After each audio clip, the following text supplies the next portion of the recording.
ya bụ mmanya ji ewele anọle to na the mmanya atọka ọgamba mazi ọgbọnọ n'onu nwere ndị meji ọgbọnọ na ọgamba nkwuo nwụtagbuo n'ime mụta ya ka na mụta ịmakwa na nwunye ya adụ nwunye ya ụgwọ ọbụla ọ ga-erigolu ngụba na mmalị na ọgamba madam nwere nwayọ anyị na ọgamba na ọdịdịli nwayọ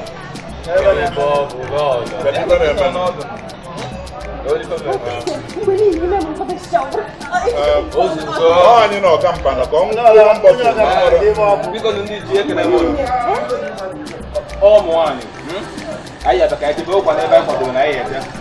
mgbe eke ka nwere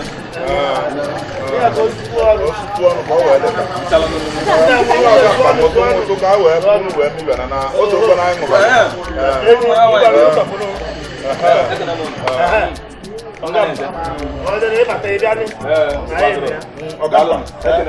agwụ na lọọlụ nkwunye na ndị be anyị ekele m unu ụmụ nwaanyị mmanya na-aṅụchalụ ụwa m kịta ọbịa na-enye m nsogbu mana anyị na-asị nụ nnọọ ndị be anyị daalụ n'ilie nne otu aka isi anabata unu n'ife mme nke a na-akpọ ọgamba mụ na amakọ ka o si adị anyị na-ewetara unu ihe mme a na ABS TV Channel 24 na TV station ya na Channel 113 na Star Times afọ m Desmond Ifeanyi Jigijaga na onwe ya Maazị Ọgamba na onwe ya kpọmkwem na-eme na ọmarịchala ọlụ nsọ afọ mba Efunanya Okonkwo mụ na anụgo n'ife o kwuru nke taata obodo mmakpụ na-aga bụ obodo a na-akpọ Ukwulu nke nọ na Dunukọfịa Local Government nke Anambra Steeti anyị ejekwa n'Ukwulu ka anyị jee kọwaa maka omenala Ukwulu mala ife ndị Ukwulu na-eli mala m ifefa na-asọ nke kọkwanụkwa mma anyị ewe na-apịa ọ na-anaghị ekeka apịa nke m ka m jee ka mmalụ omenala Igbo dị oke mkpa ihe eme nka anyị gosipụta ndị ụwa na agakọ n'ebe ọbụla ngwala ụlọ ka anyị jee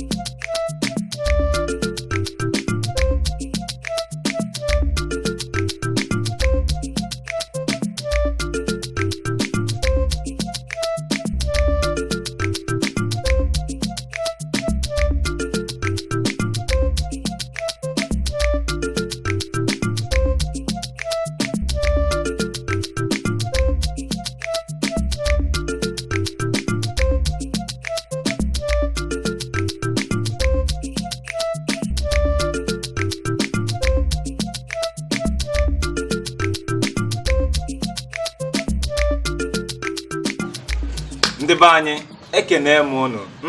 anyị ka nọkwa n'ife mme nke a na-akpọ ọgamba anyị apụtago n'Ukwulu che ndị ukwu na-ekele m unu ndị ukwu na-ekele m unu wezuo ọnụ otu aka ọ dị ọka Ukwulu ka a na-eme ndị be anyị unu n'anya n'aka ịkpamụ ewere m onye nke a na-akpọ Ichie Godwin Anịbata onye nke a na-etu Ichie Esusu Ọgụ 1 of ndị Ukwulu ekene m gị biko ka ikene ndị be anyị mmadụ ekene m unu Anambra ekene m unu Ukwulu ekene m unu otu aka ọ dị na ekenekwakwa gị daalụ rie nne ndị be anyị ọ na-anụgo na ya unu nekwa n'anya n'isi ewere m onye nke a na-akpọ Ichie Peter Nwanwulife onye nke a na-etu Nwakibia 1 of Ukwulu Ichie biko ka ikene be anyị Ọranaeze ekene m unu otu aka ọ dị Anambra steeti ekene m unu otu aka ọ dị Nigeria ekene m unu Ukwulu ekene m unu ọ na-eme eme Nwakibia daalụ rie nne daalụ unu amagokwanụ mụ na mbụ ọgamba unu n'anya kwanụ m na ọmarịchala ọlụ m so nwaanyị nji aga mba lọlọ ka ikene ndị be anyị anyị abatagokwanụ n'Ukwulu ka nkenekwa ụnụ ọzọkwa nsi wee nabata anyị ndị Ukwulu ụnụ maka ife mgbe anyị si aga ọgamba anyị na-aga mba wee na-akọwapụta ka omenala si wee malite biko nụ ka m bido kene n'ofu ajụ a kedu onye ya akọwa nwụrụ anyị ka Ukwulu si wee malite nke ndị oyibo na-akpọ history okay daalụ ọgamba ekene gị ekenekwa m gị nwa ka ibe ya Ọgamba jide ka iji ichie nwa ka ibe ya ọ ga-adịle gị mma ya adịkwa Ọgamba ukwuru ma itele otu ukwuru si wee bido bụ na Ọkọbịa ukwuru ma itele site n'Ọkọbịa yes so Ọkọbịa mụtalụ ukpo mụta Ivite mụta Nnachi mụta Dịọka ukwulu bụ ọdụ nwa wee mụtazie ukwulu ọ bụ ọnya ukwu nwa ukwu ulu na ukwu nwunye nwa abụrụ ukwu ulu nwaanyị anụ nwe na ukwu ya abụrụ ukwu ulu ọnya ka eji akpọrọ anyị ukwulu so Ọkọbịa nwa ka ị na-abụ na akụkụ uso nnụnụ aja atụpado n'osi Ọkọbịa na nri ka nne ji a na-abụ wee beta ebe a isolu na-aga ụdọkpụlụa nnaba bụ Agụle o ji bụ na anyị na gọvanọ bụ nwanne nke abụọ ka anyị na gọvanọ bụ so isizi anya n'ukwulu abụ ka ịbụ osu ukwulu bụ ibe nọ nnaba close duto n'ọdụ nwa na Dịọkpala were obu ọdụ nwa ewere mkpuke nne ya ije na ndị ọzọ niile asa anyị nwa bụ ukwulu bụ ibe nọ ukpo bụ Dịọkpa close n'ime anyị nwa bụ ukwulu anyị baa ụba osiburugbo anyị dị eburu ete osiburugbo agha ada uchefuru ukwulu wee bụzia vileji 5 ị na-ekwu na ukwulu malitere n'Ọkọfịa yes n'Ọkọfịa kedu ebe Ọkọfịa nọ Ọkọfịa bụ bie ka Dịọkpa bụ ebe a ukpo n'ukpo yes kedu ife ukwulu na iwe ka ife ọ na-eme mgbe o ji ụbabata maka na anyị jelu ndị okolo wee sị anyị ụmụ awụlụ wee sị anyị na ụmụ awụlụ bụ onye nta ka ọ na-agba nta ka ọ na-agba wee batazie obodo ụmụ awụlụ ọnụ na ya wee mụbazie ụmụ ukwulu a kedu ife ọ na-eme tupu o ji wee mụbaba ụmụ oke ukwulu bụ dike ka ọ bụ n'ime ọ bụ dike abụ ka o ji wee batazia n'ukwulu inejela anya n'ime Ọkọbịa abụ ya bụ na dike anyị na-ekwu maka ya dike kedu ife dike na-alụ n'onwe ya kedu ọlụ nke ọ na-alụ nta ka ọ na-agba ọ bụ hustler na-akọ ọrụ zigbote ọrụ ugbo ibe eji mali ya bụ onye ọrụ ugbo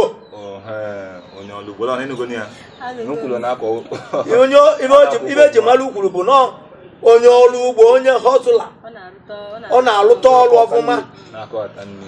n'ọnya bụ ihe anyị na-eti na mkpusi ọra na eze nyere anyị aka ka anyị nwee ụzọ esi ebupụta nri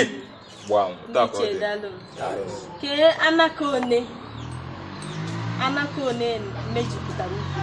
dịka ndị oyibo na-akpọ vileji si mejupụtara thank you dịka etu lọlọ si wee jụọ ichie nwa ka ibia nnekwu nwa ka ibia nwere nnekwu ichie mgbụrụ chieso ukwulu dị vileji 5 kịta oge gboo butere ahụ ma kịta bụ 5 ahụ bụ Amago Etiti Ụmụgamụ Iruezeagụ and the other. Amago. Yes. Etiti. Yes. Ụmụgama. Iruezeagụ. Adagbe. Kenke bụ Dịọkpala, kenke bụ. Dịọkpala bụ Amago. Yes. Ọ bụcha isi. Ebe anyị nọ ka ihe ọ bụ. Amago ka anọ. Yes. amago bụcha isi ekwe nke bụ ọdụdụ ndị bụ ọdụdụ bụ adagbe yes awa bụ ọdụdụ yes daalụ anyị kenele unu ịma na asịkwanụ n'obodo ọbụla were ife na-amasịkwa ifefa na-eli na ifefa na-asọ biko kedu ike n'ife ndị ukwuru na-eli ọ ya abụ apụta kịta ebipụta nri ya si na ngwa na asị maka na lọlọ m ma ife na-adị m mma n'alụ osisi alụm ya ọ bụpụtalụ m ya weti nkwụ enu dọbalụ m ya mala nke a ka o ji emeta m ọfụma kedu ife eji emeta onye ukwuru mma ife eji eme ukwuru nwere ndị ba na-eli onye ọbụla na-akọ ọrụ ugbo na-akọta ji mana ọ aga na-asụ ndị ji mgbe ọbụla na-eli nri ji na-abụ isi nri e nwere n'ụwa ndị ọrụ ugbo na-eli sụcha ndị ji rijuo onye afọ ndị be anyị na-aga na-akọtakwa rice anyị nwere anị a na-akọta ugbo na ya ọ bụ na oyibo na gọọmenti ya abịalụrụ anyị ụzọ esi akọpụta ndị Anambra steeti onwere steeti niile dị ho Naijiria ya akaghị na-ekọpụta nri site na ndị ukwuru eripụta nri ji rice and the nwere akpụ nwere ofe dị iche anyị na-esi bụ ofe onugbu na egusi ọkọkwa na ibupụtara anyị aka anyị na-eli nkala ibinye ya bụ ofe anyị na-eli ndị banya na-afụkwanụ mberede ka eji amalike ma mberede kara edike na aka olili aka n'ike agụrụ nwa ngwụlọ kedụkwanụ maka ihe ndị ukwuru na-asọ iche nwa kibia biko ka inyekere anyị aka na ya bụ oke ndị be anyị nwere ihe anyị na-asọ n'obodo anyị ihe anyị na-asọ ndị be anyị na-asọ eke ife na-akpụ ya bụ ife na-akpụ akpụ eke steeti anyị na-asọkwa ya ọfụma ọfụma ndị be anyị na-asọ eke already before ndị be anyị na-asọ nwaanyị adịghị eli ozu n'obodo anyị nwaanyị adịghị eli ozu so ihe a na-eme taa apụtazịa asị nwaanyị kponye aja n'ili ndị be anyị na-asụ ya because na-emesie ihe a esie ite nweta nwoke ịma na nwoke na-agbabu agbabu so ha bịa siche ite ni na a na-akwa mmadụ ụmụ nwoke lie ya mmadụ a na-ada ka ibubu and ada ma ebe o si wee na-ebido so anyị na-asụ ya bọsị gburugburu nwaanyị adịghị enyi otu ebe anyị na-asụ biko iche nwa ka ibia okwu ikwukwana nkịta bụkwa na ezigbote okwu nke ịkọwakene anyị kedu ife kpatalụ na nwaanyị adị na-enyi ozu thank you mbọsị anyị ji pụta kwudo nna anyị ba kwudo nna nna anyị ba bụ mmadụ nwụọ ụmụ nwoke na-eje n'ajagụ bụrụ onye a wee gbada n'ajagụ waini nie o bụrụ onye ejekọ onye n'ụlọ bụ onye kawụla arụ ụmụ nwoke ya nọ ebe nwoke ozu nwụrụ so emesie ụmụ nwoke ya acha ini ụmụ nwoke na-acha ini nwaanyị ọ na-acha ini nwaanyị ọ na-acha na ini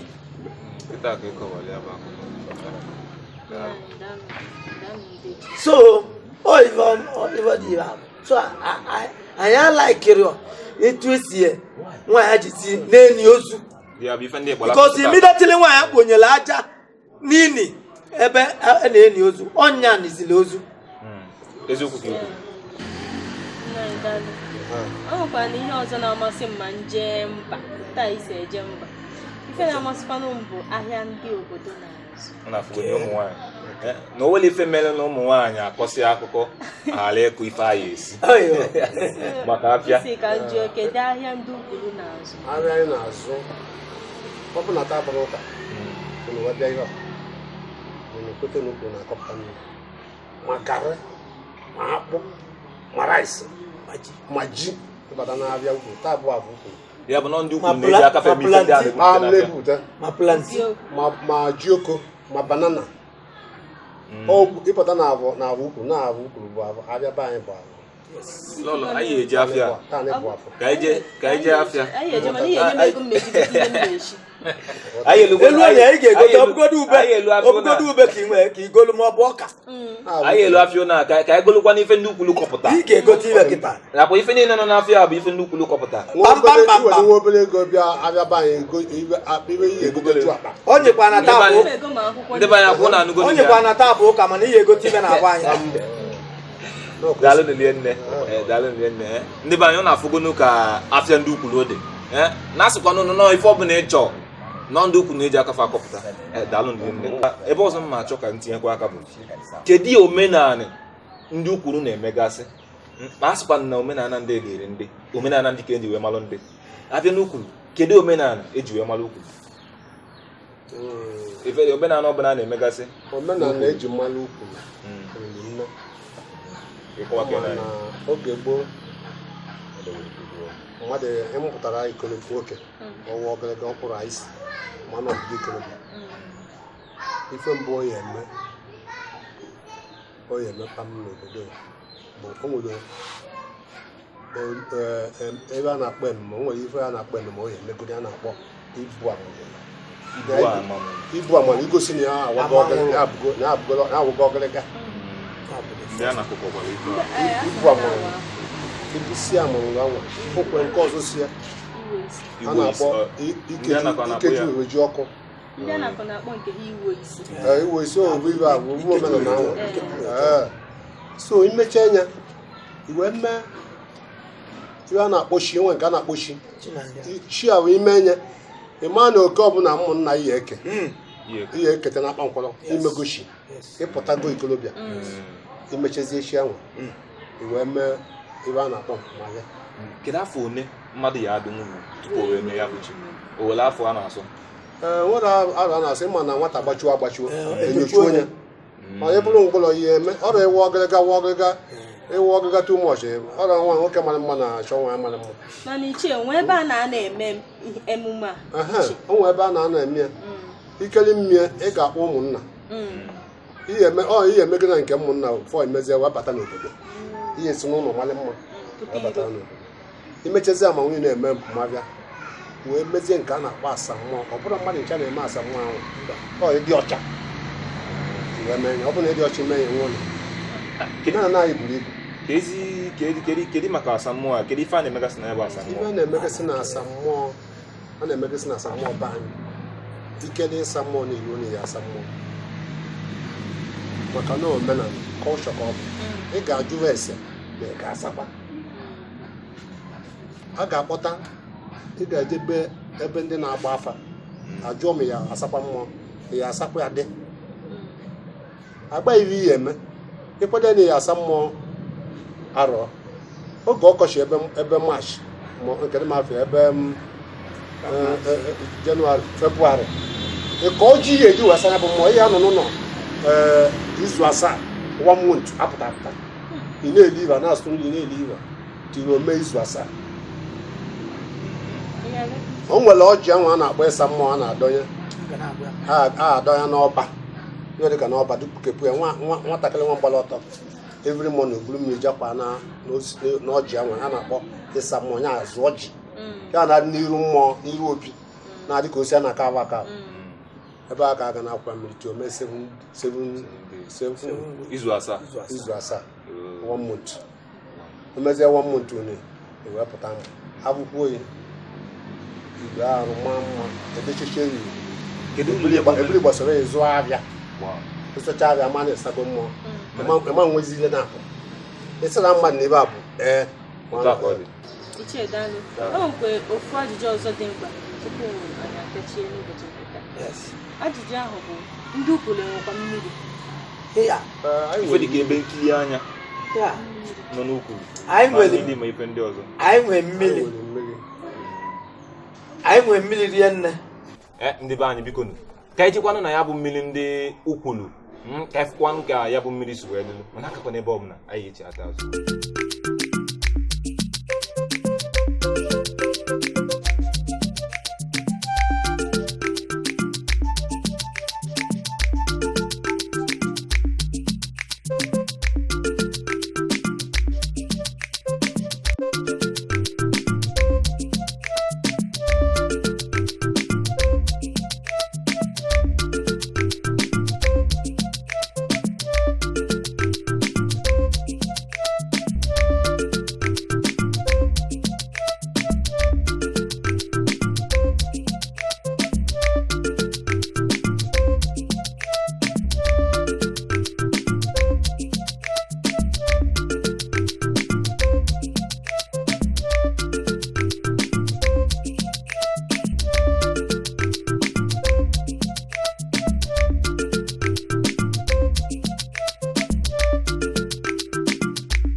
ndị be anyị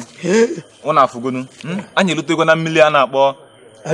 anya obi iyi n'Ukwulu aka ịkụ maka azụ ndị a na-egbukwa na-egburu azụ egbu a na-egburu azụ na mmiri a na-egbu azụ na mmiri a ya bụ azụ ọbụla ifuru na mmiri a bụ ị ga-enwe oge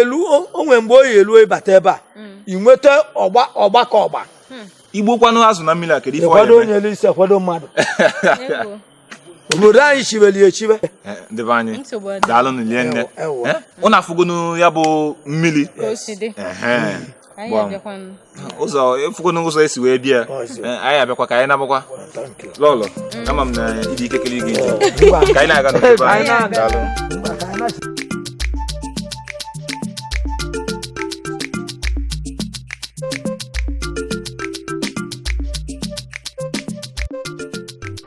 ndị be anyị